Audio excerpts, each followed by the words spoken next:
Okay, good afternoon, everyone.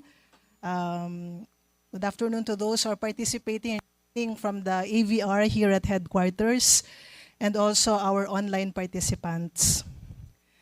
So today, we're going to hear from our incumbent Faculty of Management and Development Studies Dean as she presents her end-of-term report. Thank you all for taking time to join us in celebrating and reflecting on the achievements of the Faculty of Study under her leadership. So I'm Aurora Lacaste. I'm the chair of the search committee for the new FMDS Dean, and I'll be your facilitator for this event. We're also joined by the rest of the members of the search committee here present. We have, as representative for the faculty sector, Assistant Professor Luisa Helisan, she's at the back. For the reps, Ms. Yesel Irene Angela Yambao, Yes. And for the administrative sector, we have Ms. Ana Cañas Llamas. We also have our student representative, Ms. Elsie Jean Cancino Besina. I think Ma'am Elsie is joining us online because she is located in Makati, so she cannot join for this forum this afternoon. And then we have, as part of the committee also, AVP Peter C., the President's representative. So our forum today is an opportunity for us to not only listen to the accomplishments of the past term, but also to engage in meaningful dialogue during the question and answer portion later. So let me briefly walk you through the flow of today's forum. If you were here earlier, then basically it's the same with the public forum for the accomplishment report of the FICS Dean. So roughly we divide this into two parts. The first hour is for the presentation by the Dean. Okay, so she will present her accomplishment report. And then on the second half, we will have the Q&A session. So during this time, I'll open the floor for questions, okay, from the audience. And you will have your chance to ask questions or share comments related to the report or other matters relevant to the faculty. And then we will end there. And we'll give some announcements as a search committee for the next steps. Mabilis na po ito because I think all forums and consultations will happen in a span of 4 days. So next week will be the busy days for us. But I will tell you more about this later. Okay. So without further ado, it is my great honor to introduce to you our Dean Joan Zerano to present her report. Let's give her a warm round of applause.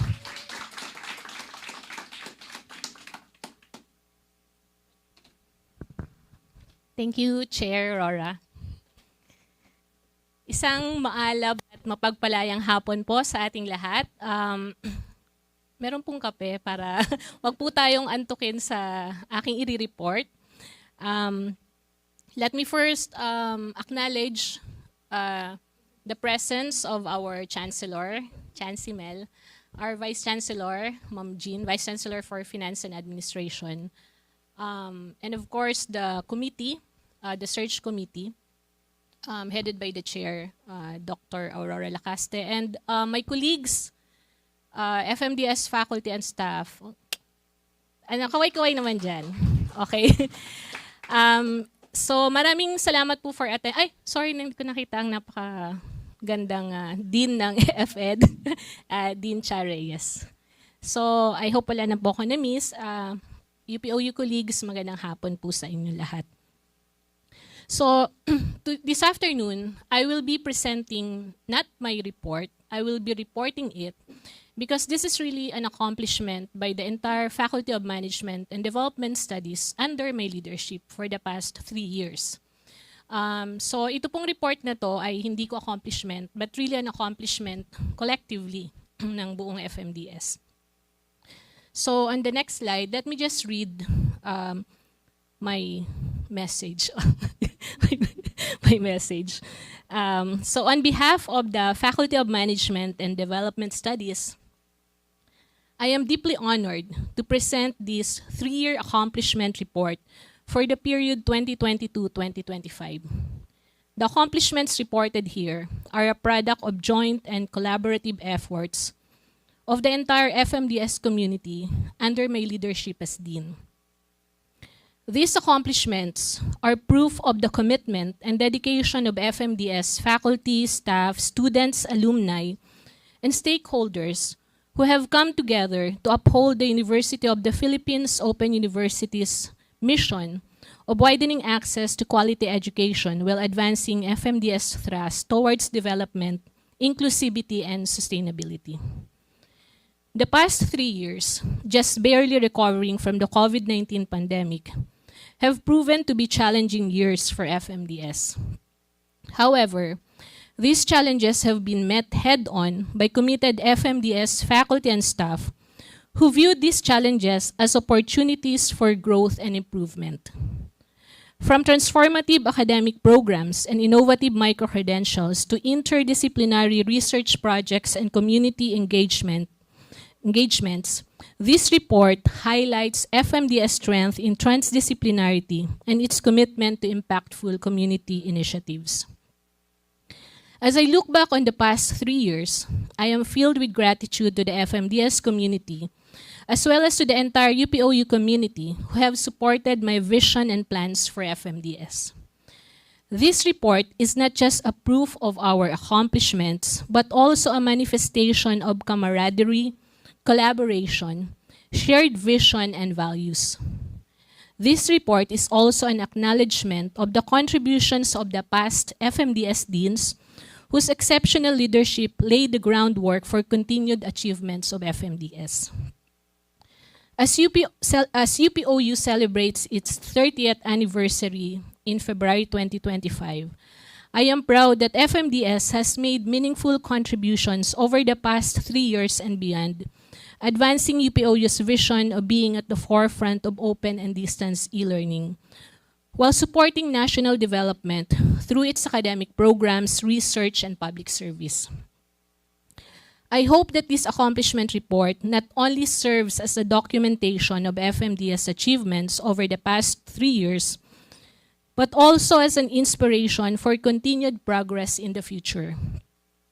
I strongly believe that by working collaboratively, having a shared vision and values, and fostering a culture of lifelong learning, FMDS will remain relevant and effective in the years to come. So the way I will present my report this afternoon is that I will share with you what I presented 3 years ago, and let us see how we were able to accomplish my plans and vision back then. So, baliktad po kami ni Dean Diego, si Dean Diego towards the end. Yung akin naman pong approach ngayon ay we'll start kung paano, not really start, we will go through the report by looking at how we were able to accomplish the plans and visions I have presented in 2022. Okay, so if you will remember, kala mo ang tagal na, no? And siguro nag-attend po kayo doon bilang taga-FMDS tayo. Yung pong aking present na vision ay tinawag po nating Project Transform. So ito po yung magiging basis or guide sa pag-report ko po ngayon this afternoon. Okay, so on the next page, ito po is a collaborative effort ng mga FMDS faculty and staff. So we deemed it necessary to have a framework for our faculty. So basically, sinasabi po ng framework na to na we as a university, as a faculty, is trying to transition towards sustainability. And we are faced with various challenges, challenges to humanity and the planet. And this set of challenges, ito po yung ina-address ng ating mga programa. At the same time, ina-address ng mga estudyante natin na kung saan nandun sila sa mga developmental organizations, institution na nakakaharap ng gantong mga challenges. At the core of this are interdisciplinary or interconnected components focusing on management and development. Dito po nakakapture yung mga programa ng FMDS from health to public management to environment, to land use, to entrepreneurship. At ito po ay tinitingnan natin on various levels, multifaceted approach from the individual, local, national, regional, up to the global level, and from an intergenerational perspective. Ang gusto natin, yung mga programa natin, can develop sustainability innovations that will eventually lead us to sustainable communities. So ito po yung framework na sinusundan ng FMDS when we develop our programs, when we do research, and when we conduct our public service. Okay, so dun po sa transform, hindi po yung nag-start sa Q, pero yung T po doon. Quality teaching, quality of teaching and learning. So at the start po, ang isa po sa ginawa ng FMDS, we really reviewed our academic programs and courses. For the most part of 2022, we conducted series of consultations with all the program chairs, with the faculty members, to look at the gaps and challenges ng mga programa. At ano ba yung mga nakikitang mga opportunities? Ano ba yung mga institutions that we need to collaborate with? Paano ba natin ma-improve yung student, alumni, and faculty engagement? So we did a series of program planning workshop. Siyempre, mga nakamask pa po tayo, straight from pandemic. Pero nakapunta na po tayo sa Tagaytay kasi pwede na. So we did a number of program planning workshops for all programs. From GCAS to MENREM, to MIH, to Diploma in Land Use Planning, to Diploma in Master of Land Valuation Management, RNDM, Social Work, DWD, Nursing, and Master of Public Management. Pero hindi po nag-end doon. Nagkaroon po tayo ng series of workshops. In fact, every start of the semester, ang ginagawa po natin is a preparatory program workshop to prepare all programs para sa mga upcoming delivery ng courses. So just to run down po, for example, ang land use planning was able to receive the certificate of compliance for the past 2 years from the PRB. From the PRB. And also, we're able to obtain an accreditation very recently, and I would like to thank the staff who really made an effort na ma-accomplish ito, na nakakuha na po tayo ng certificate of accreditation para makapag-offer ng CPD points for as a provider for land use planning. And also, ganun din po ito sa social work. We're now an accredited provider for social work. And also, an accredited provider for the Master of Arts in Nursing. So ito pong lahat na to ay we did continuously program reviews and meetings para po talagang continuously improve the course offering of FMDS courses. And of course, during the term, na sa katuparan po natin, yung noon pa pong pinaplano ng mga former deans, yung pong mga new programs. So we're able to have approved the Associate of Arts and Digital Entrepreneurship. And under this program, nagkaroon na po kami ng mga initiatives, like for example, a project-based framework na tinatawag naming OpenEX. And then, na-aproban din po dito during the term yung pong Doctor in Sustainability.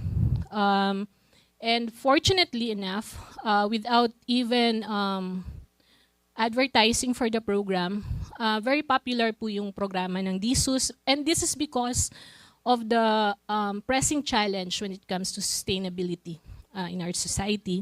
So, meron po tayong 20 pioneer students, and then yung next batch po ay around 69, and yung for the second sem ay 19.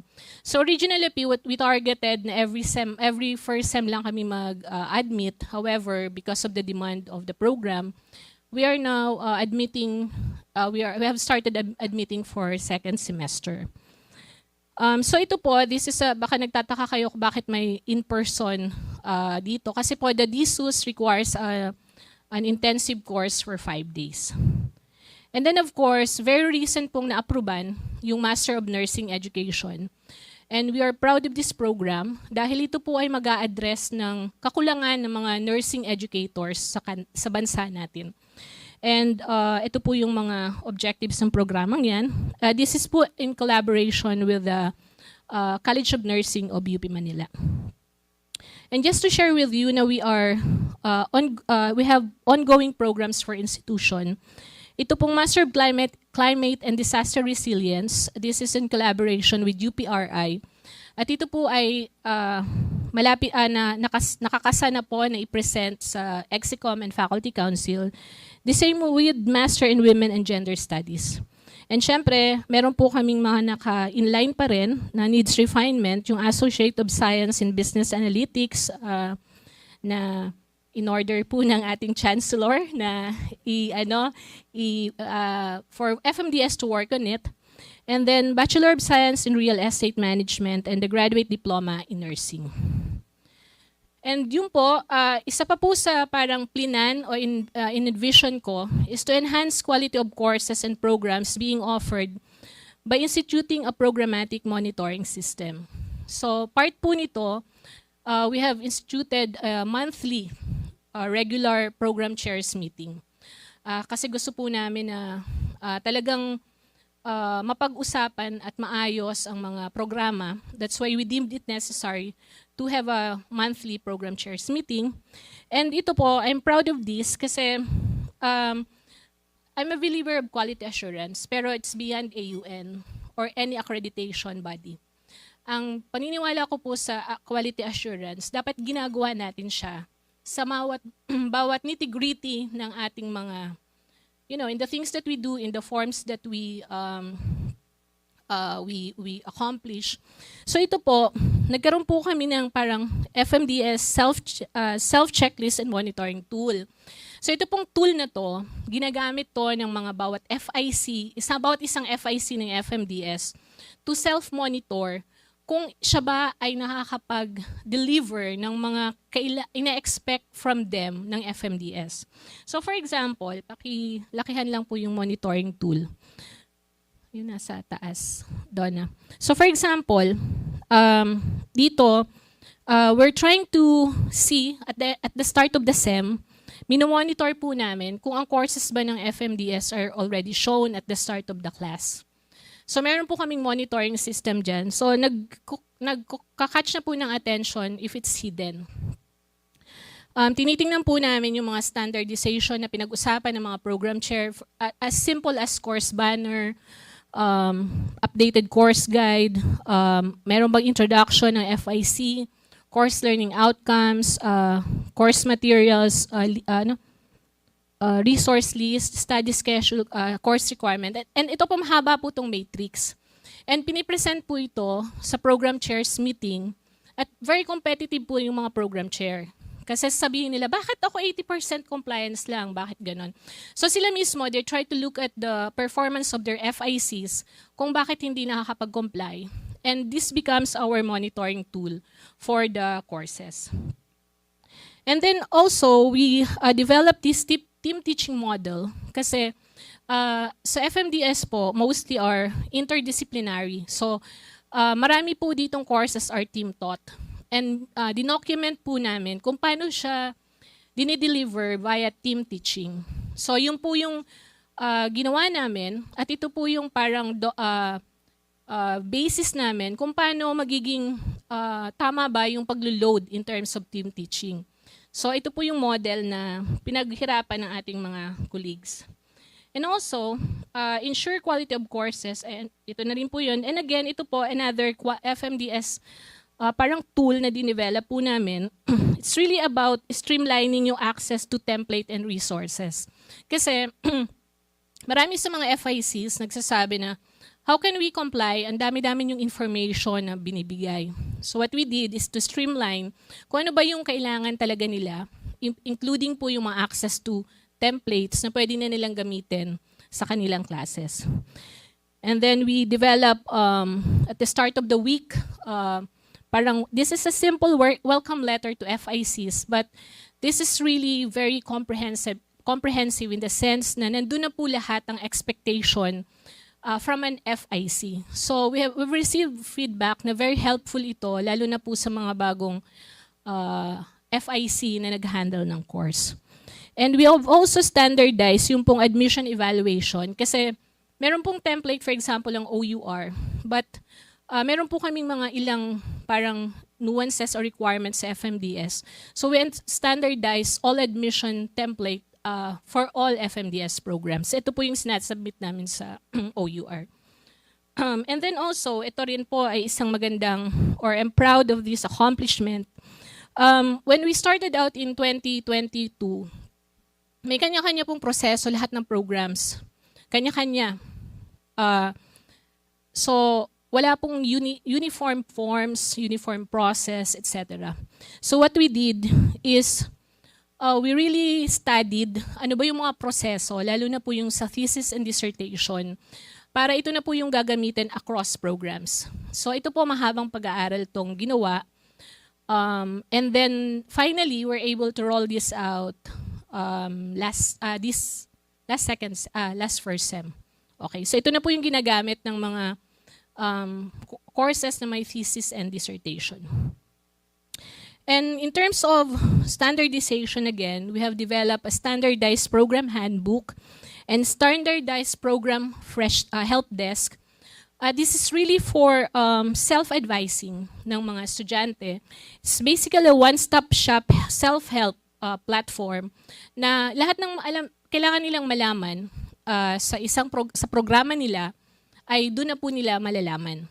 Instead of them calling us or calling OUR or the rest of the universities, so dito, the rest of the offices in the universities, so dito na po namin nilagay sa standardized handbook.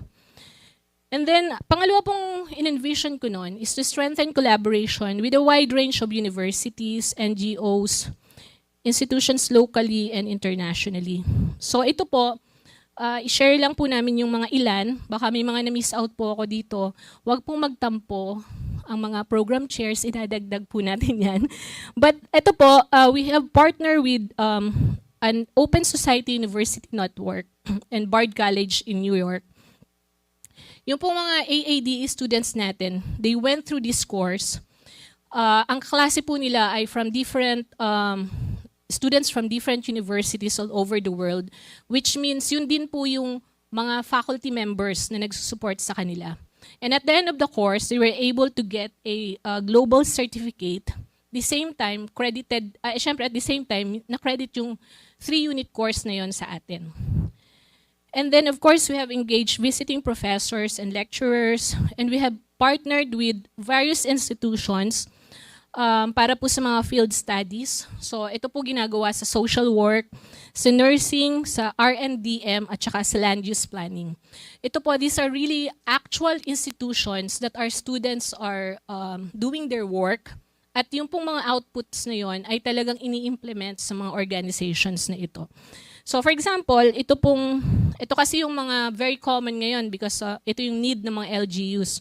For example, a local climate change action plan, dinevelop to ng mga estudyante na talaga pong ina-apply. Merong actual application sa mga institutions. And then, part pa po nitong strengthening collaboration, syempre, bilang nandito po yung ASEAN Studies Program, so very active po ang FMDS sa OU5.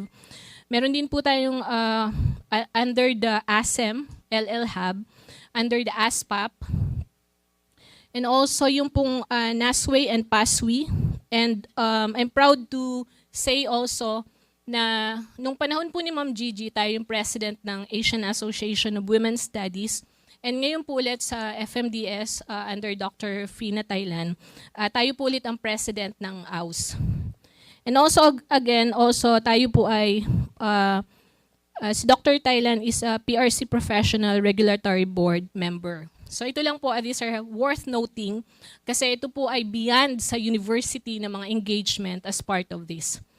And then also, part pa rin po ng collaboration ito, strengthen collaboration. Meron po tayong mga discipline-based capacity building and professional training programs.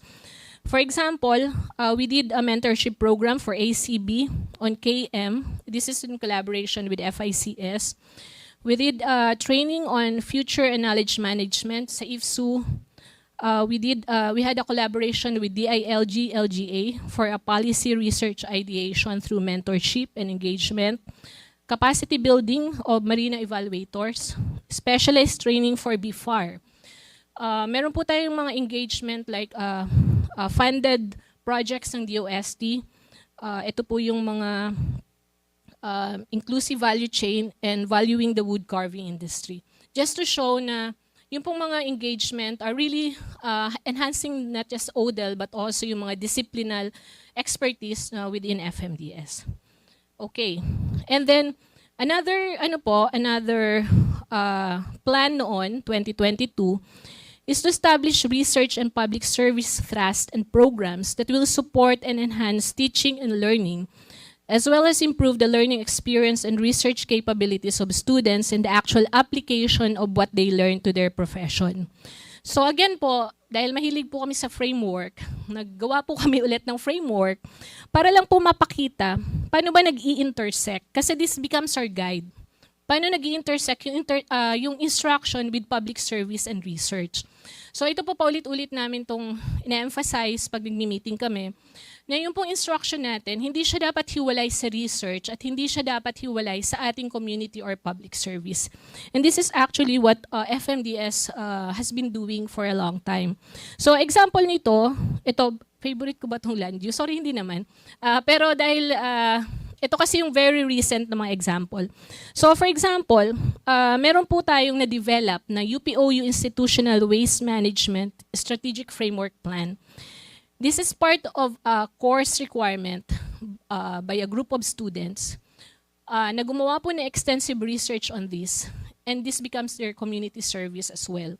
So ito po yung parang gusto nating makita ng mga actual application of what they have learned and application to their own profession. And syempre another framework. So ito po, meron kaming dinevelop na, kasi ang sabi po natin, di ba, establish research and public service thrust and programs. So nag-develop po kami ng research and public service agenda. Ang tawag po namin dito ay CIDAS. Ang CIDAS meaning Community Inclusivity, Digital Transformation, and Acceleration Towards Sustainability in Tagalog. Tinatagalog ko po ito kasi ang ganda ng Tagalog eh. Inklusibo, makatao at digital na transformasyon tungo sa likas kayang pag-unlad ng pamayanan. At ito po ay it comprised of 8 key components. Yung digital transformation, youth and child empowerment, women and elderly empowerment and transformation, community health education and well-being, climate education and justice, community improvement, sustainable livelihood, innovation and digitally transformed enterprise, and application of research towards the advancement of communities. So dito po nagre-revolve ang research and public service ng FMDS. And then in 2024 po, nag-develop din po kami nitong international, in-integrate po namin yung konsepto ng International University Social Responsibilities, which is actually reinforces what we have been saying na ang instruction ay hindi dapat nakahiwalay sa research and public service. So for example, ito po, isang kasamahan natin nag-present po sa Taiwan to represent yung UPOU in terms of IUSR. And then, ito po, we were able to institute a formal and structured mentoring and coaching system for faculty members, tutor affiliates, and lecturers. So, nag-welcome po kami ng 18 new regular faculty. So, meron bang mga bago dito? Kaway-kaway naman dyan yung mga kasama dito sa bago. So, aside from this, we organized faculty conventions. Ang aim po nitong faculty convention nito is really to share best practices to our FMDS faculty members and contextualize it to FMDS. So hindi po ito redundancy ng ginagawa ng CODTEL. Ito po talaga ay sharing of best practices na mga ginagawa within the program. And then, si Mia po yung teacher na yan. So just to share, ito po yung mga numbers ng regular and affiliate faculty and number of lecturers. And then, as part also of this, we improve and develop a FMDS faculty manual. We do orientation and mentoring program to new regular faculty members. So ito pong faculty manual na to ay uploaded po ito sa common dashboard namin, which is accessible to everyone. And then we continue to provide opportunities for faculty members, tutors, affiliates, and the rest of our colleagues to attend discipline-based training. So ito po yung mga funded, supported by UPOU para maka-attend po sila nitong mga programs na ito.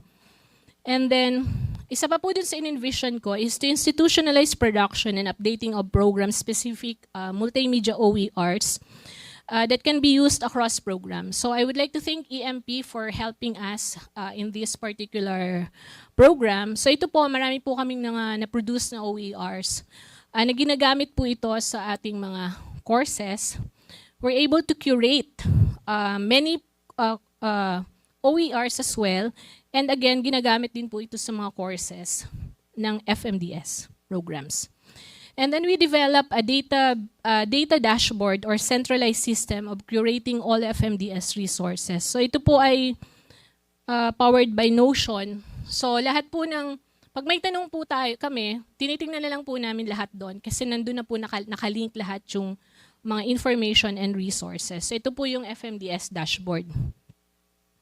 And then, in-envision ko rin po noong 2022 to tap and engage alumni to teach, conduct research, and engage in public service. So, we did this, we actually did this, and we engaged 12 or maybe more, ito lang po yung aming recorded, 12 alumni as resource person. So, sila po yung mga ini-invite namin sa mga Let's Talk It Over session namin. And these resources, when edited, also becomes learning resource for the courses. So yun po yung lagi ko kasing na-highlight na dapat wala tayong tapon na activity. If we do a community service, dapat magamit natin siya as a learning resource for our courses. And then of course, we recognized alumni from our programs. So last December, in 2024 po ay 20th anniversary ng FMDS. And we recognized alumni na nag-excel po sa field nila. So ito po yung mga pangalan na yan. If they're watching, ito po kayo. So iba-ibang programs po ito. We had a set of criteria and we recognized them for their accomplishment. And ito rin po, meron po kaming alumni na distinguished ng UPAA. So we also gave a recognition to him. And we also recognize yung pong mga licensure exam top 10, top notchers. Kasi parang first time po yun sa OU na meron tayong top notchers, 10. And then also we recognize yung pong mga MPM alumni kasi, ba't MPM lang? Kasi sila po yung nag-celebrate ng 25th year nila. Okay. So punta naman po tayo sa R ng transform, which is enhance research productivity and creative work. Ang FMDS po, we spearheaded, this is a university program, but we spearheaded the Sustainability and Action, a Living Laboratory Campus with the hope na yung pong we will able to really advocate, or not just advocate, but really do research on sustainability and make UPOU as a living laboratory. With sustainability as a main thrust of FMDS, very apt po talaga na maging living laboratory yung ating campus. And we also did a research collaboration with the University of Luncon. I think fina-finalize na lang po ito and hopefully mapublish soon. And ito po isa sa mga matagal po naming dinevelop at pinag-usapan starting pa noong 2023. Ito po yung tinatawag naming Policy Innovation and Learning Laboratory towards Sustainability. So hindi pa man po nagpapatawag ang UP system ng research group. Nagsimula na po ang ang FMDS to develop research groups na under the PILS program. So ito po yon mga group namin na related to the different programs of FMDS, yung TIP, Impact, SOJU, Nature. So dahil mahilig po tayo sa mga acronym, yan po yung mga acronym natin. And then ako po I'm a member of One by Walking Research Network, but ito po I also encourage our faculty members, and they have met I think a couple of times with this network para ma-share po yung mga walking research methodologies. And then we're able to establish an association which we call Philippine Network for Satoyama Initiatives in Sustainability Studies. Nakasama po dito as board members ay mga Doctor in Sustainability students. And then, syempre, we are actively, active po ang meeting nitong FMDS Research and Publication Committee. And we're happy to report that just like FED po, we have already formed our own FMDS Research Ethics Committee. And we have opened na yung mga pwede pong mag-submit. Okay. So, ito naman po in-envision ko rin, continue to provide opportunities, both in-house and external, for students, researchers, and faculty members to organize as well as attend workshops, trainings for conferences. So internally po, meron kaming ginawang program which we call Feeding Minds. So syempre, meron din po tayong konting limitations sa resources. So hindi natin pwedeng ipadala lagi ang ating mga staff, lalo na po yung mga COS sa mga training. So we have developed an internal program which we call Feeding Minds.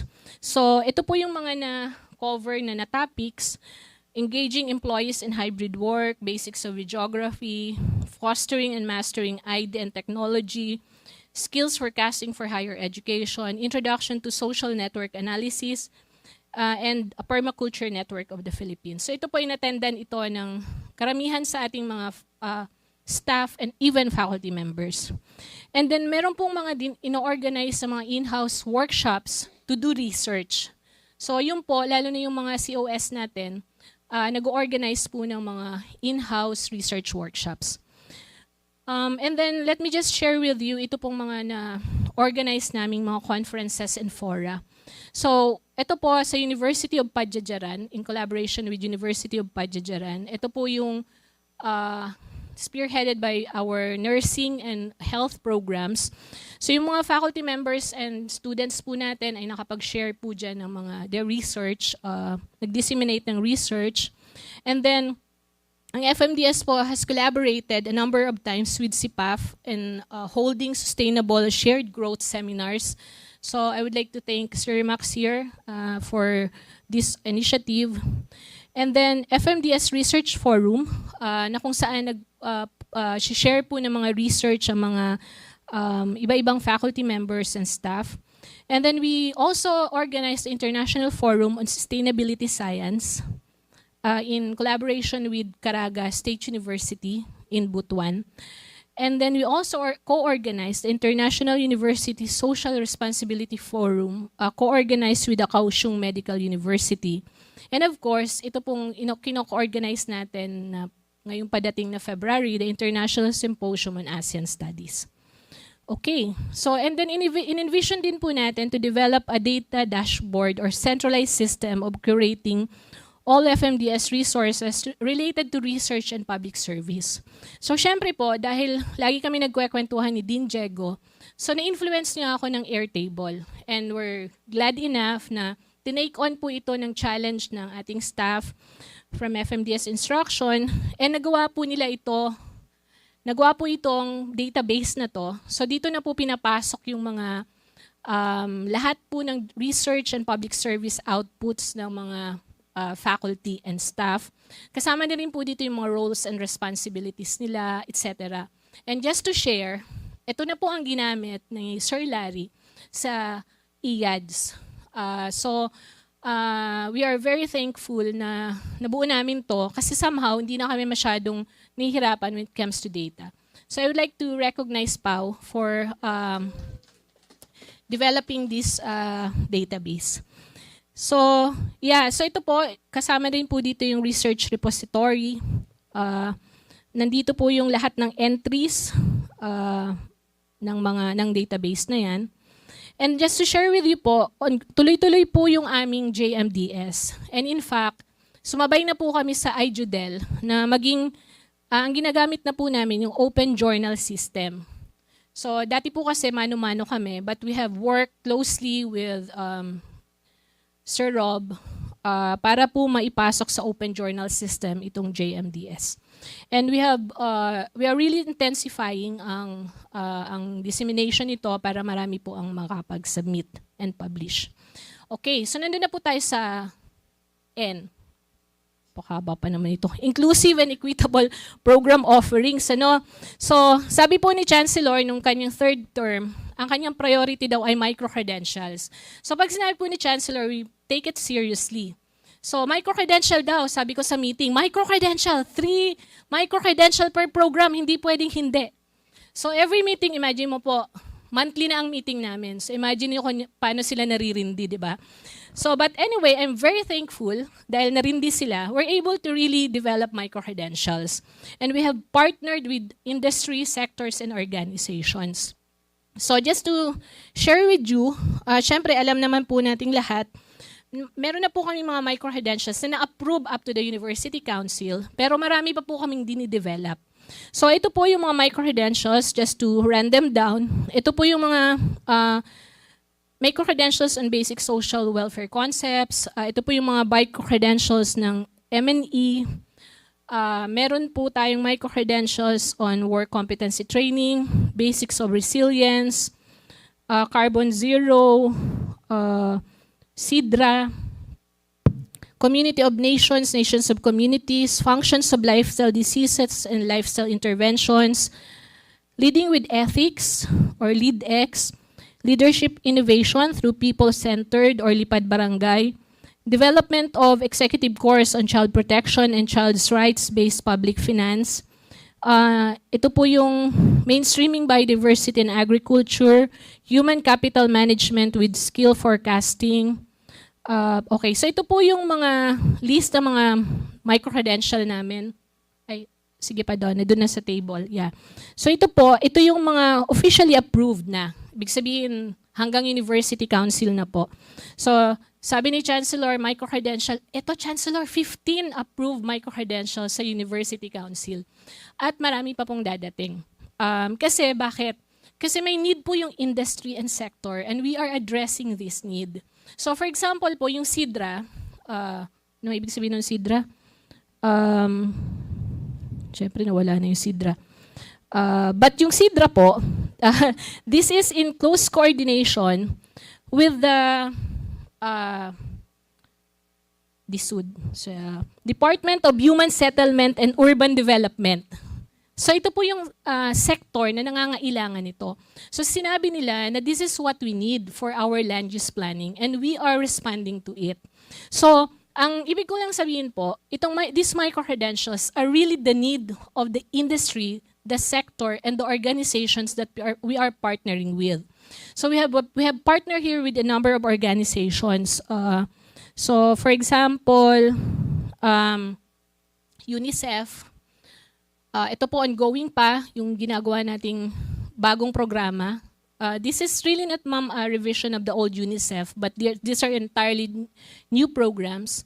We have partnered with ACB, ASEAN Center for Biodiversity and GIZ for developing mainstreaming biodiversity courses. So these are really courses that are needed by the sector and industry. So, and also, syempre po, we have done a number of talks related to micro-credentials. So, yan po, mga listahan lang po yan dyan. But let me share with you the partner. Sino-sino ba tong mga industries and sectors that we have partnered with? So, for example, yung sa Carbon Zero po, we are working with CFNR of UPLB. They have asked our assistance and we are co-developing with them this carbon neutral course. Kasama po dun yung PRC, dun sa collaboration na yon. We are partnering with CHED, with Civil Service Institute, with DOH, DSUD, DSWD Academy, GFL, NCPAG, GIZ. Ito pong microcasa is a collaboration of 6 countries, different universities. We partner with different organizations like ito pong mga naka-mention dito, including po yung UNICEF and CIRCA. And of course, we're also exploring yung mga non-formal courses natin. Masyado kasi siyang matagal. So we have explored, ito rin po kasi in-envision ko 3 years ago, kung paano ma-convert yung ilang mga non-formal courses into micro-credentials to make them more relevant, to address the need for reskilling and upskilling of our participants. Okay, so isa po sa in-envision ko noon is to generate scholarships for FMDS students. So ito po, hindi pa siya nag-materialize, but we have done a number of meetings together with OSA. Meron po mga LGUs na nag-signify ng interest. So hopefully po yung next administration na FMDS would really pursue this kasi may interest po ang iba-ibang organization in collaboration po with OSA. Okay. And then, doon na po tayo sa S, transformative and dynamic learner support. Okay, so sabi ko po 3 years ago, we would like to institutionalize a faculty-based student support program that will help the various needs of the FMDS students. So isa po doon, ni-require na po namin lahat ng FMDS applicants to go through the DE readiness module. So part po siya ng admission. Without that, hindi sila pwedeng ma-admit.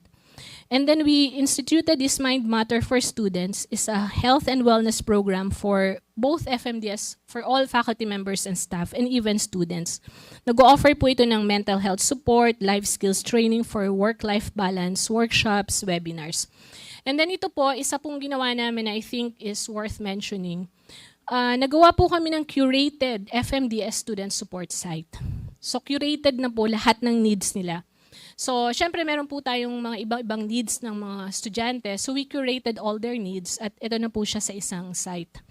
And then, ito po mga welcome materials for students.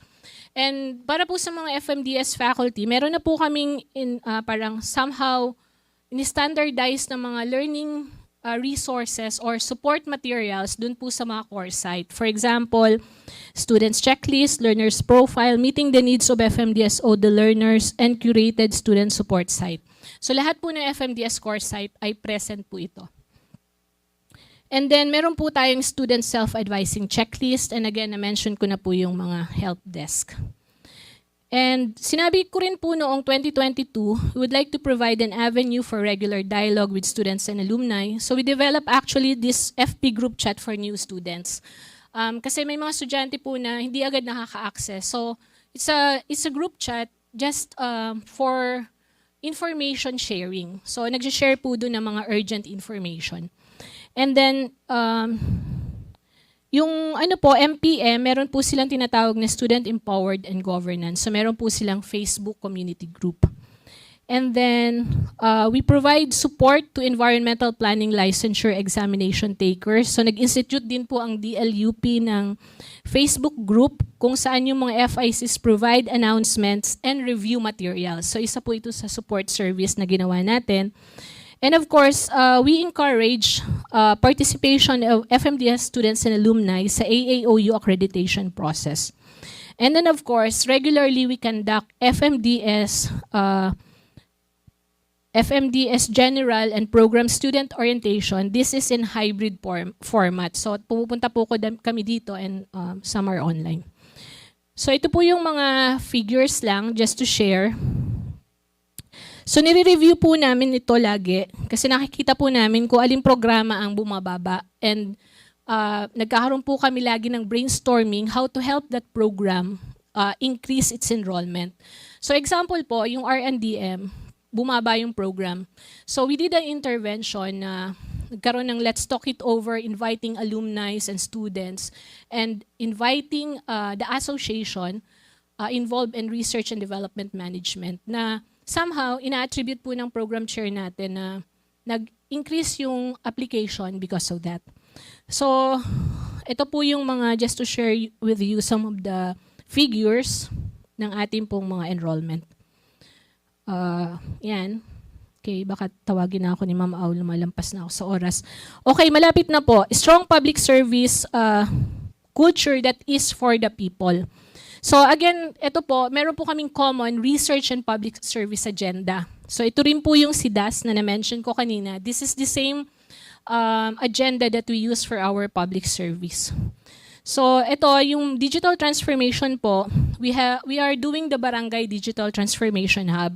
So we have partnered with 4 barangays. So we're developing a digital hub to make them as model barangay digital hub. So we have partnered po with PESO, Public Employment Service Office, and Concentrix as our industry partners. So Concentrix provided computers, and we set up this in these 4 barangays. And we conducted trainings, and we have planned a number of programs with them. And then meron po tayo yung Youth and Child Empowerment. Ito po yung mga, matagal na po ito, panahon pa po ito ni Sir June, yung UPOU Earth Ambassadors. And we have, tinuloy po natin ito. And ngayon, engaging our alumni and students as part of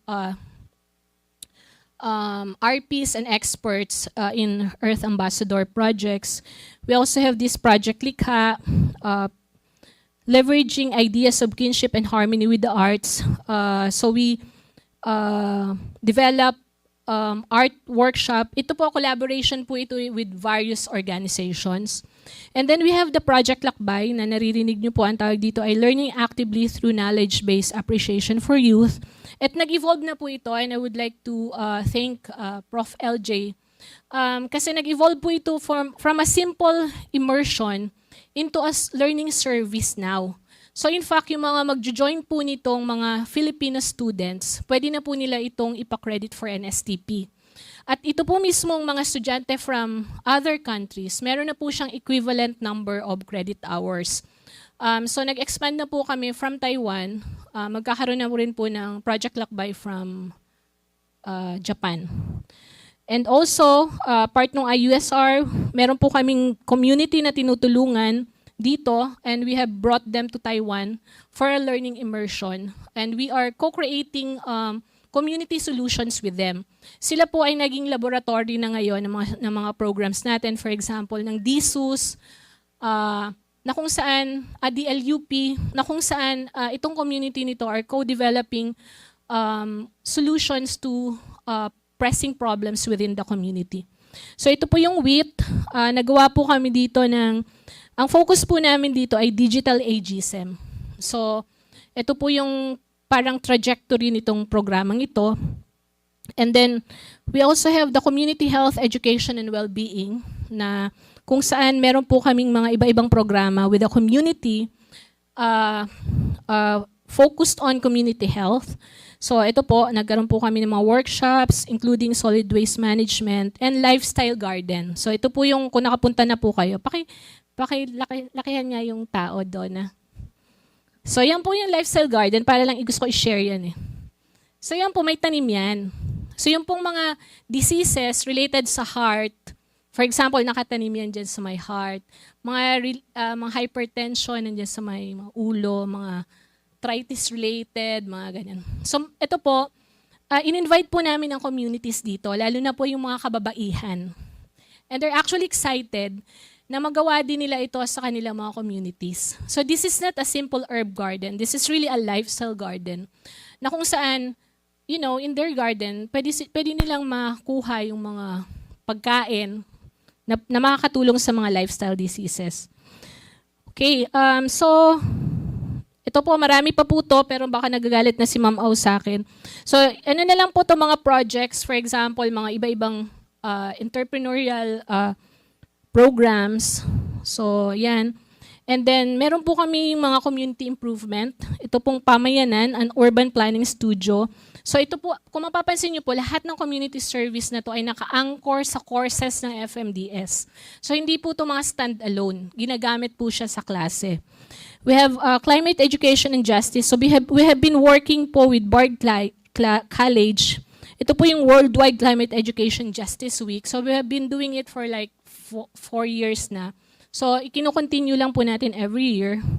And then application of research towards advancement of communities. So ito po yung mga collaboration with DILG, LGA. Okay, so ito na po, partner with organizations. So meron po tayong around 133 partner organizations as of 2025. And syempre, ang famous Flower and Garden Show. So we have been hosting them. We'll have again in April.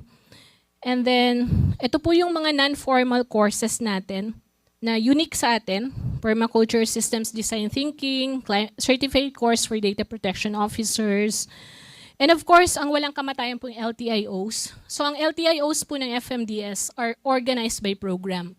And these LTIOs are used by the courses. So hindi po to parang basta lang maisipan na topic.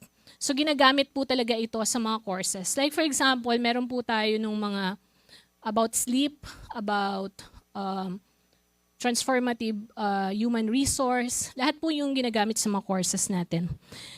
And then, mga non-formal courses data po. Kita naman po natin, pa-increase po yan from 2022 to 2024. Ito po yung mga MOOCs na FMDS yung nagli-lead. And then, mga MOOCs po again.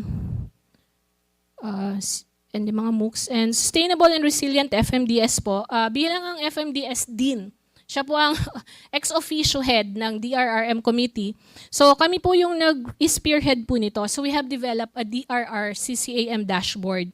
So nandito po lahat ng kailangan nyo malaman. Kaya ko po ito nire-report kasi FMDS resources po ang gumawa nito, mga tao na FMDS. So ito po, marami na po tayong mga events na ginawa and mga ongoing activities. And of course, alam naman natin yung SILK. It's a university level, but again, spearheaded by FMDS. And then, just share with you po, kasi we're proud of this kasi kung ma-search nyo po ang permaculture in the Philippines, ang lumalabas po ay UPOU. And because of this, we have been receiving so many visitors. As in so many po, pati US Navy, basta kung sino-sino po na may need for a permaculture. And they're visiting us. In fact, sa UP Diliman po yung mga architectural student nila, sa UPLB Zoology, nagvi-visit po sila dito sa atin. So yan po, madami na po tayong mga learning visits and nafi-feature po tayo sa mga TV. And marami pong nagagawang research dito. For example, observing birds. Kasi na-document na po ito, meron na po tayong, I think, from 21 naging 28 na bird species. Just because of the diverse ecosystem ng permaculture. So ito po in collaboration with various offices. So Internet of Things with FICS, Women-Led Permaculture. So marami po kaming research that centers around permaculture. So ito po yung mga data na sinabi ko kanina. And then, meron po kami, alam natin lahat yung Alitap-Tap, it's a community currency. So, I'm recruiting everyone to be a member of ELI. And meron na po itong digital format. So, ito rin po, sinabi ko po na sana ma-integrate and infuse sustainability and resilience into FMDS courses and programs. So, kasama po ito dun sa checklist. Nakalagay po dun sa FIC checklist kung paano niya ni-integrate ang mga SDGs. So, kiniklik niya po yun kung meron siya ini-integrate na SDGs. Okay, and also, we have this plan with ICTADO for a UPRI Resiliency Hub. Okay, and then, just to share, very useful po ito sa OVCFA. Yung ginawa po naming drone mapping of, and we're able to come up with 13 maps. So, yan pong map na yan, na pwede pong gamitin ng anyone, even for research ng anyone. So, ito po yung mga nakakatulong para magkaroon po tayo ng informed decision-making for our campus. So, ito po, in collaboration po ito ng mga DLUP alumni and faculty, and MENREM faculty. Okay, so, isa na lang, last na ata ito, transform. Participatory leadership. So, yan po, we continue to build, ito po, meron po kaming regular lagi na parang planning and workshop. So, ito po, para na may makita naman kayong beach, Baguio, ganun. So, kasi it's really a program planning workshop po. So, we try to do it somewhere na hindi kami masyadong iniistorbo ng mga tao para makapag-work. And then we transition from program-based support to function-oriented. So dahil po dito sa function-oriented na to, kaya po kami nakadevelop nung mga tools na ginawa namin. Kasi nakita namin how each program, we're working in silo. So nakita po namin yung interrelationship na ito palang gantong tool ay pwedeng gamitin across programs. So and then syempre po, nakakalendar po lahat ng activities namin, dashboard. Meron po marami kaming standing committees na nagtutulong po para maisakatuparan yung mga ginagawa natin. And then, syempre po, sinabi ko po 2022 na sana ma-explore natin yung teaching assistantship na facility. So meron na po kami our first ever teaching associate under IH. So si Janelle po from COS, so teaching associate na po siya. And of course, provide opportunities for reskilling and upskilling. Minds Matter for FMDS, marami po kami dito. Kaya po mapapansin nyo FMDS, lagi po naglalakad sa labas. Baka akala nyo po hindi po sila nagtatrabaho. Hindi po nagtatrabaho po yan. Meron lang po silang challenge na 10,000 steps a day. Kaya po nakikita nyo yung pakalat-kalat sila elsewhere. And then, syempre po, because we want to recognize yung mga accomplishments, so we instituted po itong GAWA din, non-monetary award with the emphasis on non-monetary. So we're able to recognize senior faculty si Doc Fina, junior faculty si Ma'am Ria, and sa reps po si Donalyn. Yan po mga FMDS partners, list of partners. So let me just end, dahil galit na si Ma'am Au. It always seems impossible until it's done. So maraming salamat po. Bago ako mag-end, Ma'am Au, gusto ko pong pasalamatan lahat po ng, unahin ko yung mga naghirap at nagpagod po nito, yung mga FMDS research staff na wala na pong pahinga kasi kailangan, 107 pages. Hindi ko alam, pag pinasa namin to sa mga program chair, baka may madadagdag pa. But I would like to thank you kasi it takes some parang dedication and pagmamahal sa trabaho para gawin mo to. Kasi talagang pinaghirapan po nila ito. So thank you, and I would like to thank my colleagues, all FMDS, faculty, staff, alumni, students, everyone. Maraming salamat po. Ayun, pinagpuwisan tuloy ako. 107 po. Okay. Thank you very much, Dean Jo. So for the record, hindi naman siya naka 1 hour. So may 2 minutes pa. Kasama na dun yung pasasalamat. Okay, so we just would like to thank Dean Joanne for that comprehensive documentation of yung sinasabi niyang joint and collaborative efforts of FMDS. True to her word, hindi lang yun proof of accomplishments also, but a manifestation of camaraderie and collaboration within the Faculty of Study. So now we move to the open forum. May we invite Dean Joanne in front. So this is now your chance to ask. Yes. So para daw makalagay ka ng tumbler dyan. So we will now move to the open forum. If you have questions, we have microphones provided, and if you want to speak, kindly state your name and your affiliation. This goes both for our on-site participants and our participants from Zoom, and also our viewers from Facebook. So you can ask questions. Please make sure that it's concise and it's relevant to our event this afternoon, okay? So, we have only 1 hour. Medyo hitik na hitik yung presentation, so baka dami yung tanong. So there are 7 key areas, and you might have a lot of questions from these areas. So the floor is now yours. We can take the first question now. Yes, VC Jean. Congratulations, Dean Joanne. We can see that it has been a very productive 3 years for FMDS, and we can see the how you, through your leadership, how FMDS has been transformed through your transform framework. So congratulations to you and your team. My question is at that level of academic leadership. of all the faculty of education, of all the faculties of study at UPOU, FMDS is the most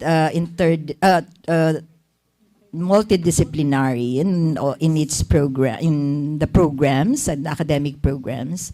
My question is, what lessons have you learned, management principles that you have learned in transforming, in leading a multidisciplinary faculty to becoming more interdisciplinary in all areas of the university work, instruction, research, and public service, that you would like the next dean to guide in leading the Faculty of Management and Development Studies in the next 3 years? Thank you po, Doc Jean, for that question. It's actually the first question I had in mind when I stepped in as dean and as I was reviewing the programs. So, to my mind, there must be a reason why all these programs are in this one faculty. Kasi syempre sa FED, very clear, these are all education. Sa FICS, very clear. Pagdating sa FMDS, parang lahat ng hindi ED at ICS, FMDS na yan. So parang pinag-aralan ko po yun. So honestly, it's something that challenged me. Kung paano ba siya, bakit ba siya pinagsama-sama doon? So that's why we came up with a parang focus, which is really about sustainability, inclusivity. And then, kaya po nung 2022, I really took time to talk with all program chairs and see kung paano po natin matitingnan ito na hindi in silo. Kasi hindi ko sinasabi na parang dahil sa akin nagbuo, hindi po ganon. But what I'm trying to say is parang for the longest time, each program was operating by itself. Pero ang nakita ko po kasing strength ng FMDS is really on interdisciplinarity. At ito po yung shinare ko sa mga faculty na parang walang kahit anong kolehiyo sa buong UP ang may ganong strength. Tayo lang. And doon nung shinare ko po yun, parang na-realize nila na tama. Yung interdisciplinarity na yun is something that we can leverage on. Kasi wala nga namang any kolehiyo or college within UP na may ganong klaseng strength. And yet, yung hinaharap nating mga issues, problems, and challenges in society, ay lahat po ay interdisciplinary. So even po yung mga programs na parang sa tingin natin ay monodisciplinary, for example, MAN. So I had a very long parang discussion, paulit-ulit na ang MAN, hindi lang siya monodisciplinary. Kasi come COVID, nakita natin na hindi siya health problem. It's really a problem na interconnected. And through time po, I would assume and I would believe so na parang na-realize na rin ng mga programa ng mga FMDS na nga, hindi tayo dapat mag-work in silo and we can capitalize on the strength of the faculty, which is interdisciplinarity. So yun po, Doc Jean, parang it wasn't easy. Pero I think na nakita ko, kasi ganoon ako mag-isip kasi, so that's why siguro in-apply ko rin siya, na parang ang tingin ko sa bagay-bagay ay konektado. So naisip ko na hindi lang kayo nilagay dyan na sa program dahil hindi kayo ED at hindi kayo ICS. There must be a reason for it. So that's how I approach po yung aspeto na yun, on a management and on an academic leadership perspective. Thank you po. Thank you, Dinjo. By the way, Prof. Lisa will take the questions from our participants from Zoom.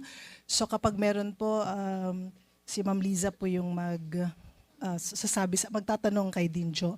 And also, Ma'am Yace will provide also papers kung ano po kayo shy to take the microphone and then to ask questions and you can write it.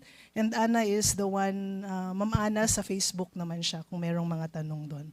So ako dito sa AVR sa natitira. So since wala pa sa Zoom and then I think sa Facebook, so anybody else from the AVR who wants to ask questions?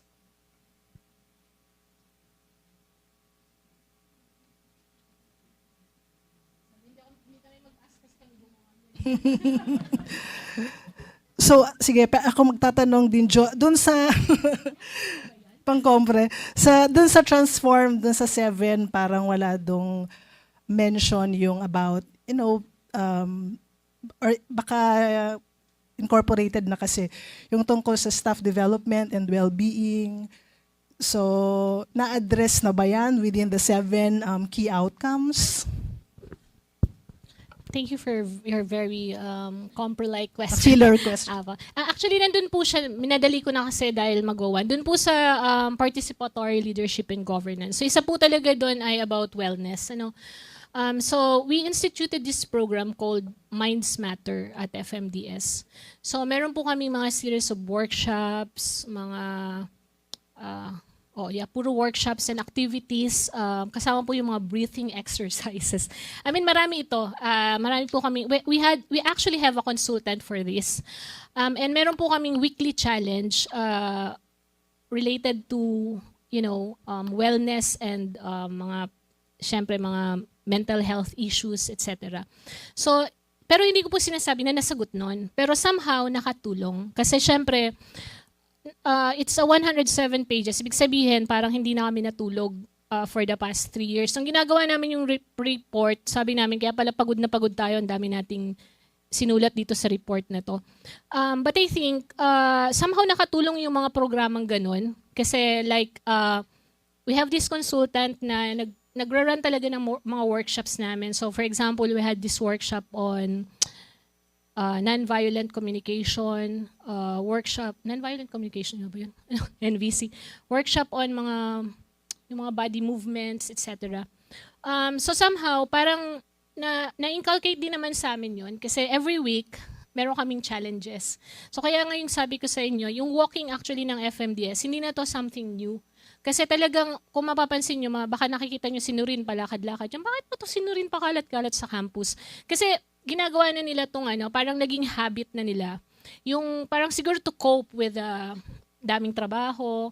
So we have made some efforts kung paano ba namin ma-address o makapag-cope dito sa mga challenges brought about by maraming trabaho. And I just want to add ito, Ma'am Rora, na I always encourage everyone to not work beyond 5 p.m. or 5:30 kasi hanggang 5:30 kayo.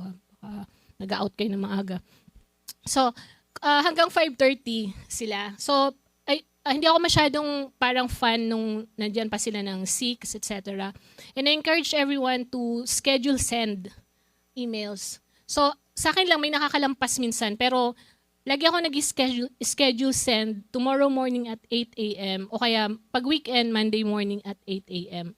So, yun yung parang ini-encourage ko. I do that as a model para ganun din sana yung gawin nila. Kaya lang syempre, hindi ko maiwasan pag yung mga program chair, ang daming ideas, message ng weekend, di syempre kailangan kong sagutin. But as a general principle, parang yun yung, that's what I'm trying to follow or to do at the faculty.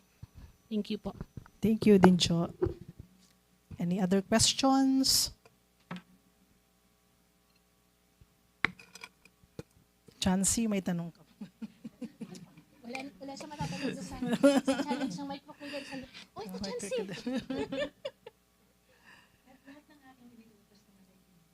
Okay. Yes, VC Jean? Yeah, and since ulang nagtatanong, so I have to think of another question. So what do you think should the next dean of the FMDS, what could be if I may use that word, though I don't want to use it, the possible difficulties that the incoming dean should be preparing for in this kind of interdisciplinary, interdependent setup? Okay, so I think po, siguro marami kasing challenges and difficulties, pero siguro po parang, siguro to answer Doc Chin yung question, parang para ma-address yung maraming challenges. Kasi marami talagang challenges. Parang kahit pa po na-organize namin ito somehow na maging interdisciplinary, at the end of the day, program yan with its own discipline. So, siguro isa yon kailangang somehow ma-continue yung thinking of interdisciplinarity as a strength ng FMDS. Pangalawa, na really to become disruptor. Kasi ito lagi itong sinasabi ni Ma'am Mel, ng OU is a disruptor. But I think also dun po sa idea sa FMDS. Kasi yung pong programa sa FMDS are highly disciplinal. So for example, social work, nursing, public ad. Sobrang disciplinal po yan. And babangga ka sa malalaking tradisyon. But I think yung dean po ng FMDS should really disrupt itong gantong pag-iisip. Kasi nandito na tayo sa world na ito na ang AI. Ang daming technology, ang daming advancements, ang daming mga pagbabago globally. Pag ang tingin pa rin natin ay ganong klaseng tradition of discipline, may hirapan po mag-adjust ang ating mga programa. Lalo na yung mga programang na-mention ko have been developed na matagal na, since 1990s pa. So pag ang isang dean ay masyadong traditional, hindi maka-adapt sa challenges, kailangan po, I think, dito ng disruption. Yun po ang aking tingin dito para po natin ma-surface yung strength ng interdisciplinarity ng FMDS. So I would like to believe na kailangan talaga na matinding disruption po dun as an academic leader. Thank you po. Malvi? From OVCAA? Sabi ni Sir Prime, hindi, joke lang. joke lang. Now, aside from your transform framework, how would you describe the culture of FMDS? What needs to be improved, and what do you think needs to be maintained?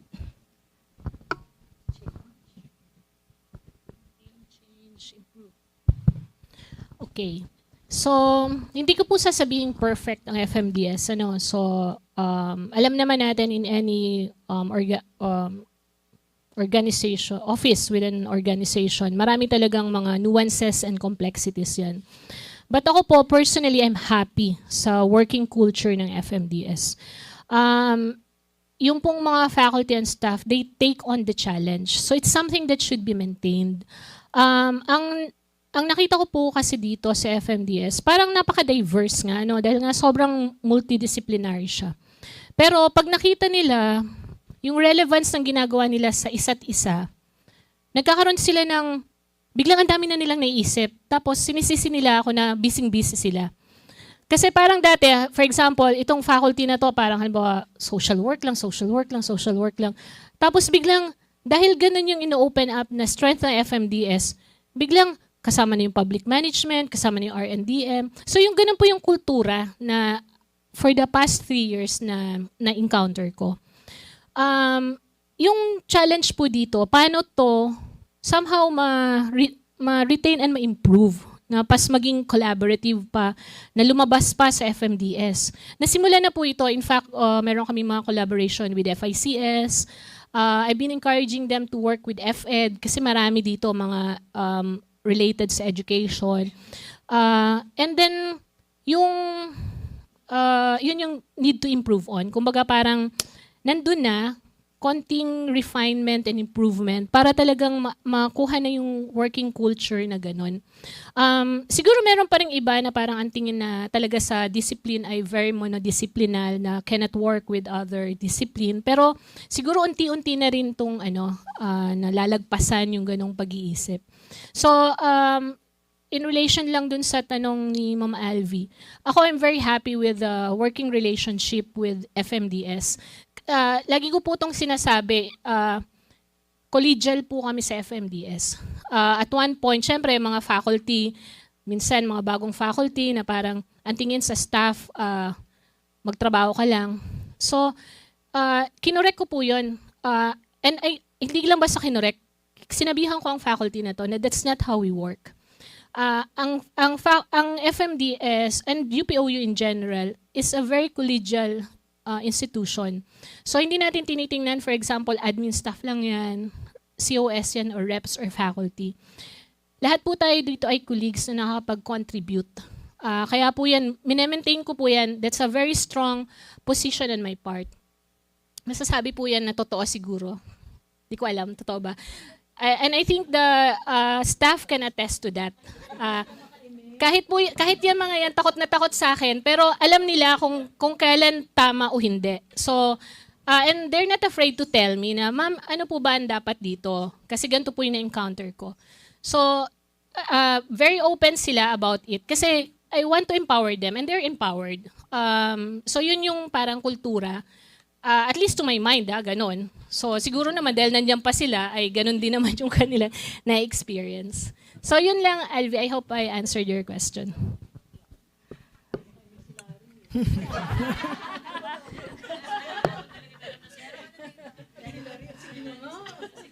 Opo. Now, I'd like to call Dean Diego. He has a question from Zoom. Yes, yes po.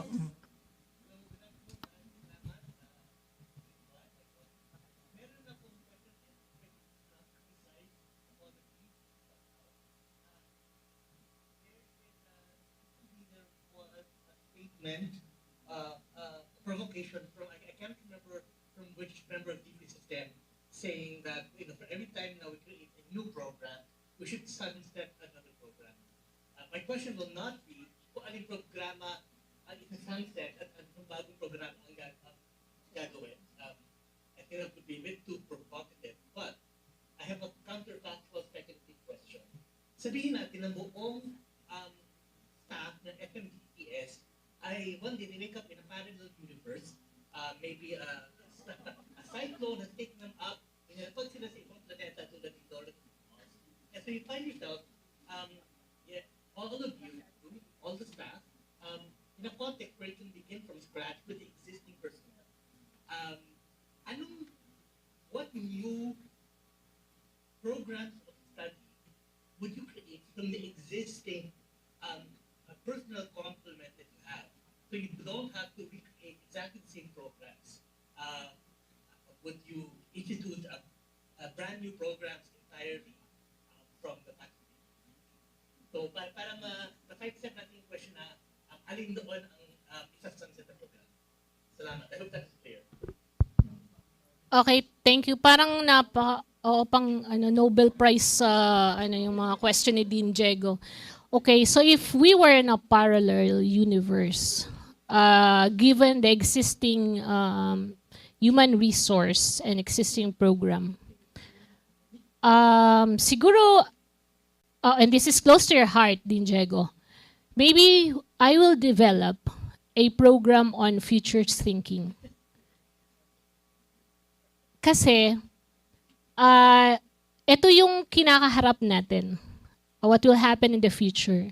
So I think yung competencies na meron tayo lahat dapat, we'll be able to see scenarios in the future so we can prepare for it. So maybe yon ang naiisip kong i-develop from undergrad to diploma to master's to PhD. Given yung mga expertise na meron yung, given yung human resource na meron ngayon. And I think yung mga faculty and staff are up to the challenge ng ganong klaseng programa. Yeah. Thank you, Dean Diego. Okay. Thank you, Dean Jo and Dean Diego. Meron pa po bang tanong?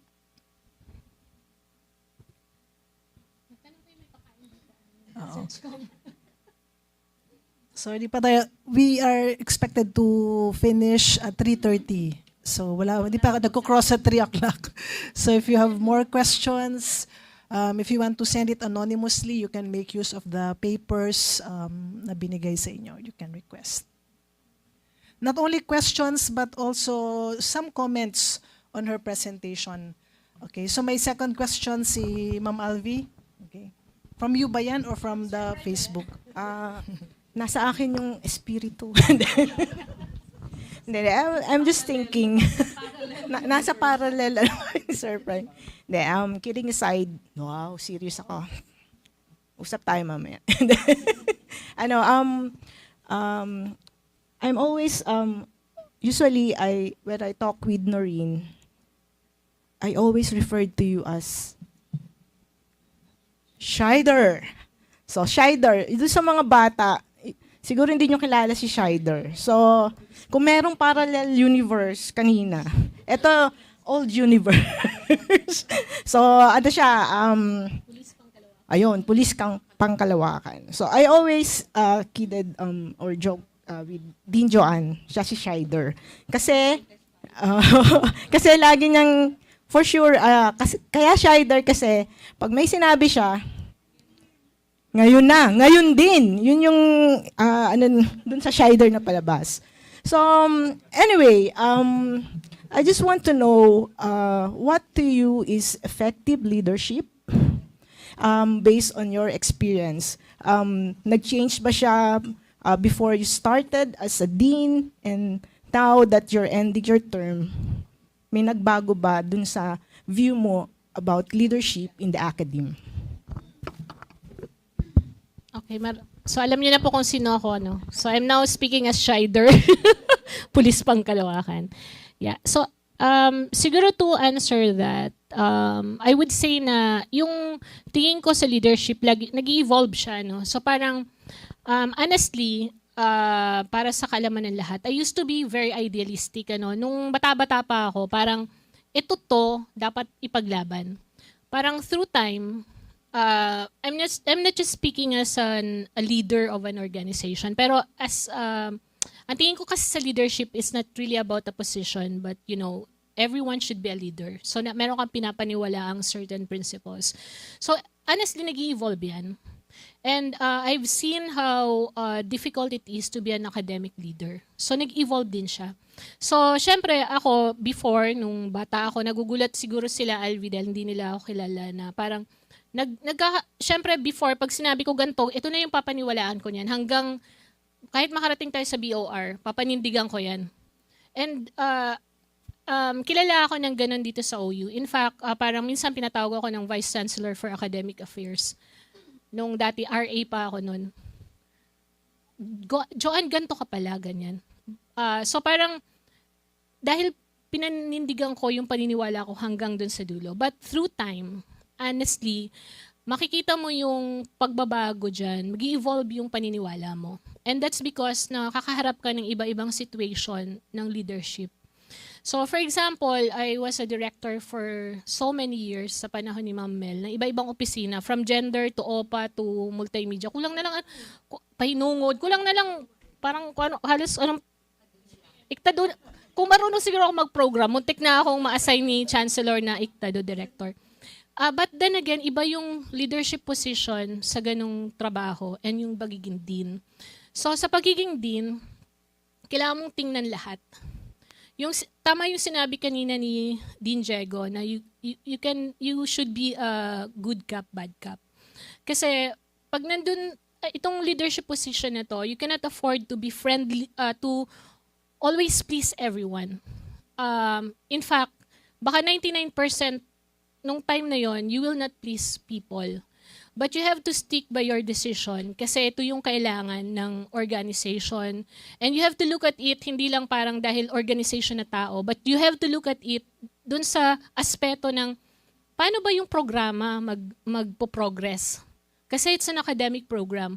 Pag nag-decide ka ng ganito, hindi lang tao ang dinidecidean mo, but the future of that academic program. So, ganun yung parang ako I would describe it na parang ganun yung evolution ko na parang from a very idealistic na ito lang, dalhin mo man ako sa BOR, hindi mo ako mapapabali dyan sa decision ko na yun, to a leader na kailangan kong tingnan lahat ng sides of the coin. Hindi man yan maging popular. In fact, sa to lang, kahit itong mga batang to, lagi itong galit sa akin. Pero kailangan ko panindigan yan kasi, and this is for the good of the faculty, for your good and for the good of the academic program. So, ganun ko siya tinitingnan. So, hindi to, ang iniisip ko na lang lagi dyan, this is not a popularity contest. Kailangan kong tingnan yung lahat ng aspeto. Na hindi lang laging makatao ba to, matutuwa ba ang tao dito. Kailangan tingnan kung paano ito makaka-apekto dun sa programa. Lalo na we're handling academic programs. So I think yun yung pagkakaiba ng leadership ng isang academic unit like a faculty of study. So, yun. Thank you. We have questions here from a Facebook viewer. Isang tao lang pero may 3 questions siya. What do you believe is the most pressing sustainability issue for the institution moving forward? Maybe institution FMDS yung ibig niya sabihin dito. So what do you believe that is the most pressing sustainability issue moving forward? And how do you hope your contributions will shape the future of FMDS institutions, yung sinasabi niya, sustainability goals? And are there any programs or projects you're especially eager to see continued or expanded? Okay. So, institution, they're referring to buong UPOU. I'm not Siguro. really sure, pero baka Siguro, or FMDS. But you're speaking as a Oo. dean, di ba? So, Okay. So, sabi nga ni Ma'am Au, dapat relevant yung sagot ko. Nagpagalitan po ako ni Dr. Aurora. So, dapat maging relevant sa FMDS. But I think this is applicable to the entire university. Ano? So, alam nating lahat, ito really a pressing problem that we're facing is climate change. And lahat ng ito aspetong konektado. So, sa totoo lang, itong issue na to, this is not just an academic issue, but this is a very personal issue. I really take this very seriously. In fact, and pag sinabi nating climate change issues, konektado yan hanggang sa simpleng gamit ng, the resources that we use. For example, pagpasok dito, sabi ni Ma'am Myra, bakit meron na namang Coke? This is related to health issue and related to the use of plastics, di ba? So, So yun yung comment. But it actually resonates kasi ito yung mga issue na dapat kaharapin natin as a faculty, lalo na ang nagbabind sa atin na common goal is towards sustainability. So syempre yung pagbabago ng klima ay nandun siya kasi it's a global issue na tayo dapat contributory to that knowledge. So sabi ni ayoko na pong i-mic yan, Ma'am Mel. So, we're knowledge producer. So, dapat nagko-contribute tayo doon sa issue na yon. And we are critics of society. So, dapat alam natin kung ano ba ang dapat na ginagawa natin. So, within us, kailangan we police ourselves, di ba? So, nag-usap kami kanina ni Dinsha about waste. And, again, very personal ito. Kaya yung mapapansin nyo, yung nire-report ko kanina mga examples na ang dami naman pwede example is about waste. Kasi bakit siya naging personal? Recently sa Christine binaha tayo. 'Di ba? So ano ba ang marami siyang factors, 'di ba? But waste is one of the factors. So ang ibig ko lang sabihin, Doc Au, konektado ito and this is one of the issue na close to FMDS. And marami itong solution na very broad and theoretical but also practical. And on the FMDS level, ito yung nagbabind na issue across programs. Kasi from health to social work, to land use planning, to environment, to entrepreneurship, lahat ng yan binabind. Lahat ng SDG, sabi ni Chancellor, sakop ng FMDS. So yung programa dapat ng FMDS, nakaka-address dun sa 17 SDGs na yun. So, yeah. So I hope na-answer yun, Ma'am. Wala na pong questions from our online participants. And mukhang tahimik din dito sa AVR. Ayan, Sir Lar. Okay. So meron pong question. Question.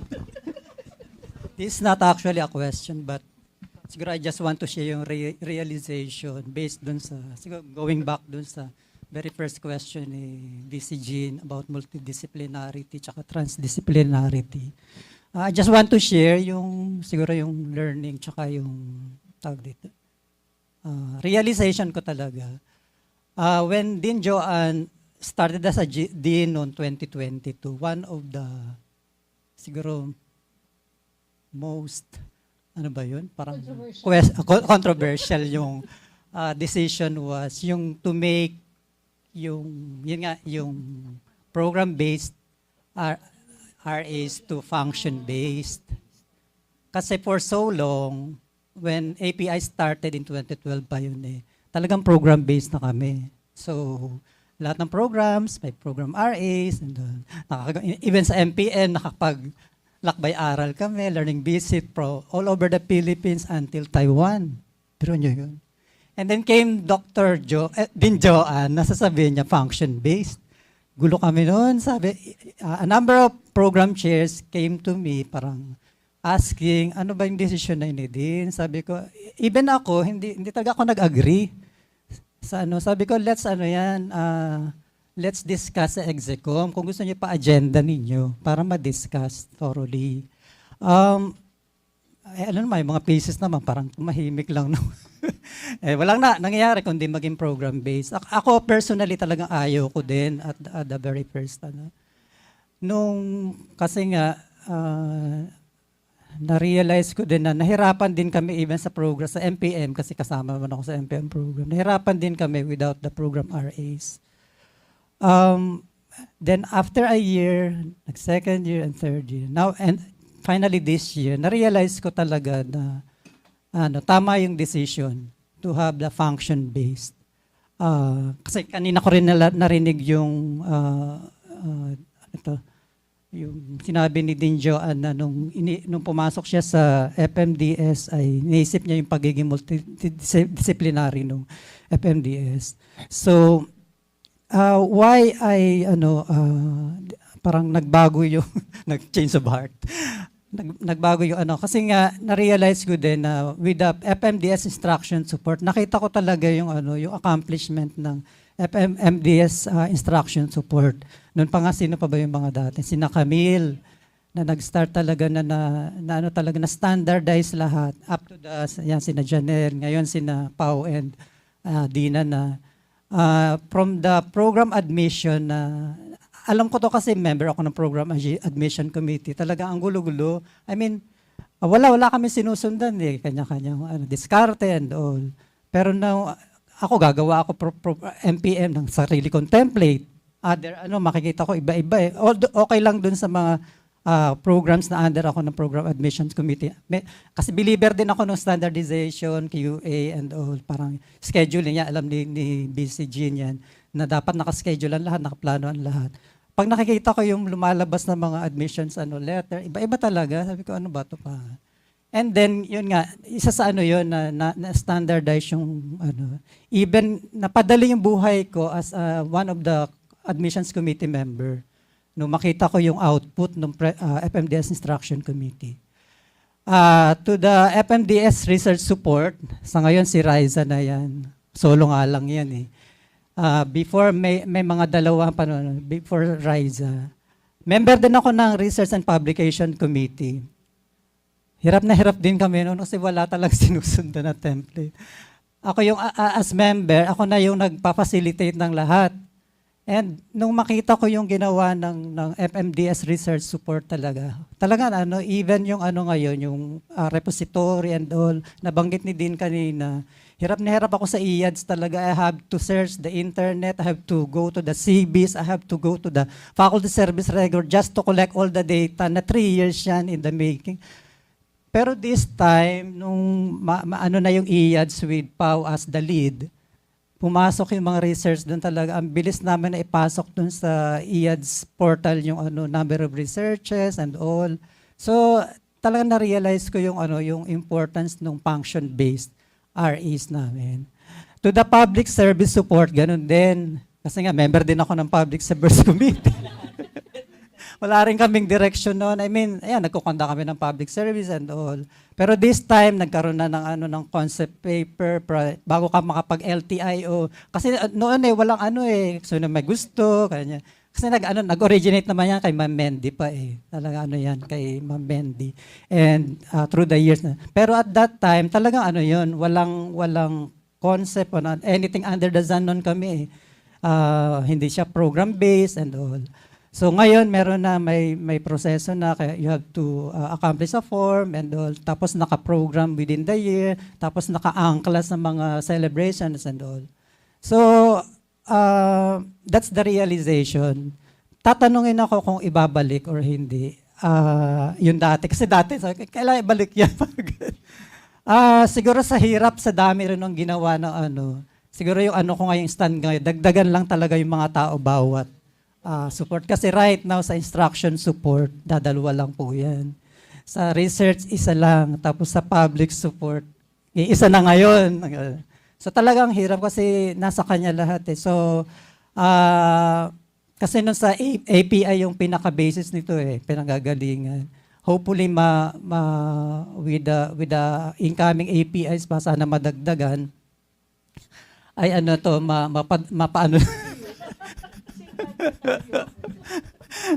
madagdagan talaga yung matao kasi yun lang yung although with the present number talagang grabe naman yung accomplishment na nagawa ng mga support staff ng bawat yung tri-function ng university at ng FMDS. Yun lang po. Thank you, Sir Lar. No response din, Jo. Okay na yan. Wala namang response. Okay. No need. Okay, I think we have... Apo. So, let's have the question of Dean Cha from Faculty of Education. Hindi ko sasabihin yung inutos mong sasabihin ko. So, meron po siyang inutos sa akin. But I'd like to ask Dean Joanne for all the things that you have presented today and the experience that the last 3 years have given you in FMDS. I was wondering which aspect of those would be carried over in whatever next journey awaits you. Yun. Maraming salamat. Thank you, Dincha. So whatever my journey is, I think yung aking goal towards sustainability will remain. So be it teaching, research, or public service, or administrative area. So I'm a firm believer, nakikita natin yung mundo natin, this is really a pressing issue. Hindi ko alam kung meron ba kayong ganong nararamdaman. Pero this is, nagbabagang, nag-aalab na damdamin, yon. Nag-aalab na damdamin ito sa akin. Kung ako lang may time na mag-research, ito, sinusulat ko na ito na sinusulat, pero nag-aalab to sa akin. This is an academic interest, academic inquiry, and an advocacy. So kung meron man akong gagawin sa buhay ko after this deanship, yun ang hindi ko bibitawan na aspeto, be it an academic inquiry, be it in my teaching, research, public service, or administrative concern. So yun po yung din siya ang aking sagot. Hindi mo talaga sabihin yung sabi ko. Hindi, joke lang. Niloko ko lang yun si So maybe we have time for one last question because we will have some announcements po. So nag-raise ng hand si Ma'am Jean. Opo, wala na po sa online no at sa paper. Kasi po pulis pang kawakan. Ay, Ay, meron pa. Si Sir Max. Good. Coming from a different unit, I'm from CPAP, UPLB. 3 points lang din. First is congratulations for a very great run. I just caught the tail end of that and talagang unprecedented po. One of the most productive deans that I've ever seen without depreciating my deans and other institutions. Second, maraming salamat po. I was able to enjoy a lot of things which I find difficult in my other units dahil ang bilis nyo nga gumalaw. Permaculture, I rediscovered permaculture gardening. One of my long-time interests. Yung Mind Matters, I still doing 10K walks, mindful walks twice a day because of that. So, salamat po sa dyan. No, that's my second point. The third point, I think, which was being touched also by the other questionnaires, yung with the change of guards, the chancellor and the deans, no? One question really is policy continuity na-touch na rin ni Sir Larry. Many good initiatives, pero paano kaya will you be able to continue it? Are you thinking about how it will be continued beyond your terms? Thank you. Thank you, Sir Max. And thank you for being very active at FMDS. And yeah, we do appreciate your active involvement.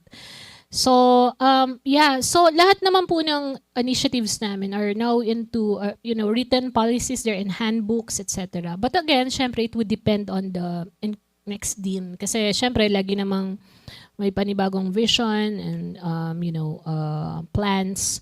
But I really do hope so. Nakwento naman ni Sir Larry, nakita naman niya kahit initially nagre-resist sila, which is actually connected dun sa sinabi ko kay Alvi na hindi lahat ng decisions will be popular. In fact, it will be very unpopular. But I do hope na yung parang pinaghirapan na yon na maayos, somehow I can honestly say somehow standardized na siya. And program chairs and faculty members can see that.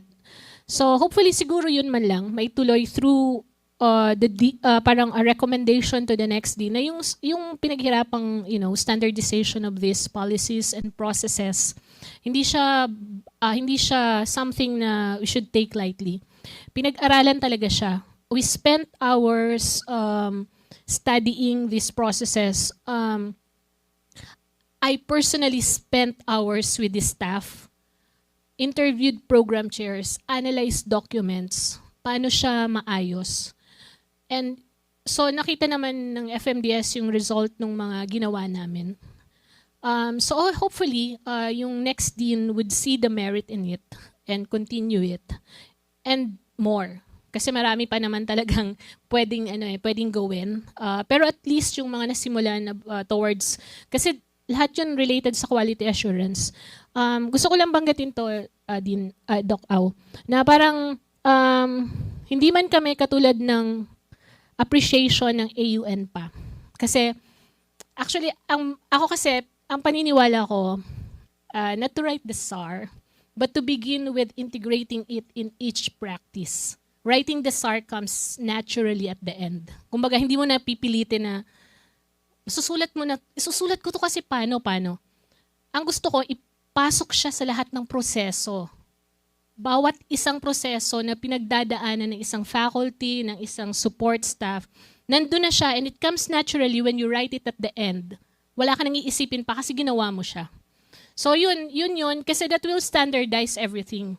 Eventually, pag yung next dean nag-decide na magpa-quality assurance, pwede niya nang isulat yun kasi naipasok na siya yung mga nitty-gritty nito dun sa processes and procedures. So, yun lang po. Thank you. The last question will come from VC Jean, first and last. Quick question lang. Yeah, this is a quick question. Biglang pop up sa mind ko because we can see that FMDS has made a mark in terms of being on interdisciplinarity at the disciplinary level, academic.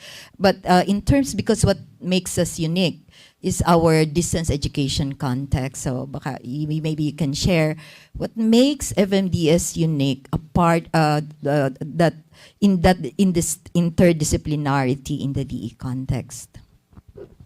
Okay po. So, in fact, ito lagi itong nasa, parang marching order. You build on your discipline and interdisciplinarity, but make sure that it is OU5. Laging may ODL component. So, ano po to lahat? Hopefully, naka-ingrain to sa kanila. Na talaga, kaya po, ito lahat, siguro sa ICODEL, lahat ng bagong faculty members, they're required. Kasi pulis pang kalawakan po ito. Kailangan inire-require to really participate in ICODEL. And lagi po, ang mga research nyo should be OU5. Build on your discipline. Kasi yun naman po ang natutunan ko kay Chancellor and the past leaders. Build on your discipline but make sure na laging meron siyang ODL component. So ito po, hindi ko man siya na-mention kasi po na siya parang given. Opo, given na po yun. At hindi yun nawawala. In fact, when we conduct training, nasa ng OU dyan? Bakit face-to-face yan? So lagi po yung merong online component. For example, yung lakbay namin, meron tong portion na online.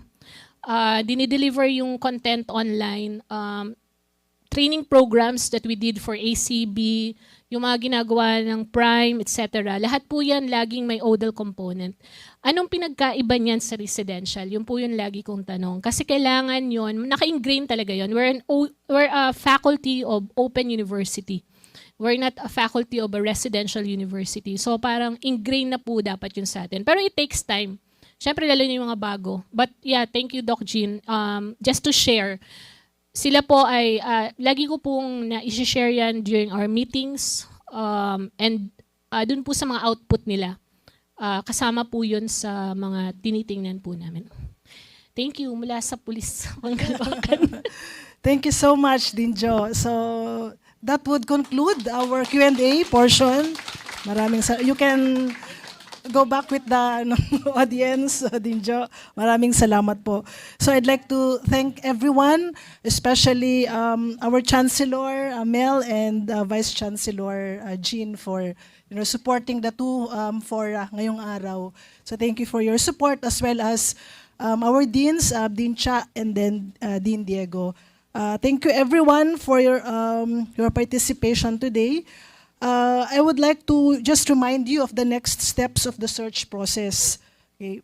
So, unlike FICS, we will not be extending because we already received 2 nominations for the FMDS deanship. So, ang very busy days lang would be Monday next week and Tuesday next week. Okay. So Monday next week from 1:30, the same time, to 3:30 in the afternoon, we will have the presentation of the nominees' plans and vision. So our 2 nominees are Professor Dr. Consuelo Habito, and then also Associate Professor Dr. Fina Flor Thailand. So they will be presenting their plans and vision.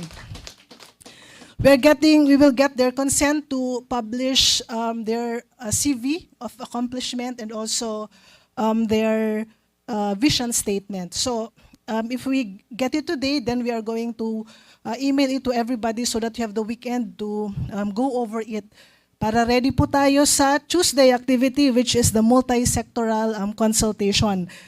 So this is going to start from 9 o'clock in the morning, so 9 to 11. Don't worry, nasa naman po ito email, but ulitin ko lang. So we have 9 to 11 will be for the faculty members here at the AVR. So yun lang po siguro yung nabago because last time it was published na sa OC. Okay, so ngayon po ay sa AVR tayo. So we have 9 to 11 yung faculty members, reps and admin, 11 to 12:30.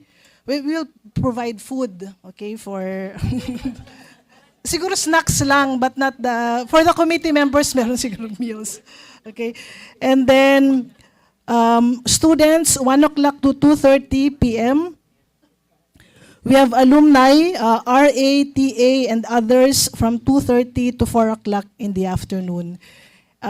So that is for Tuesday. And also, for the nominees, idediretso po namin yun. 4 onwards will be the interview with the nominees. So magtatapos po yung mga consultations and activities on Tuesday next week. So hopefully, we can submit our committee's report early February para hindi na namin iisipin before the TRICON and the anniversary activities. Yun, actually, yung goal ni Dean Baggy, ni Director Baggy. So, sabi niya, tapusin na agad, kaso lang yung sa nominations lang yung, hopefully we have more than 1. Okay? So with that, I'd like to thank you very much and may you have a good rest of the day. Thank you po.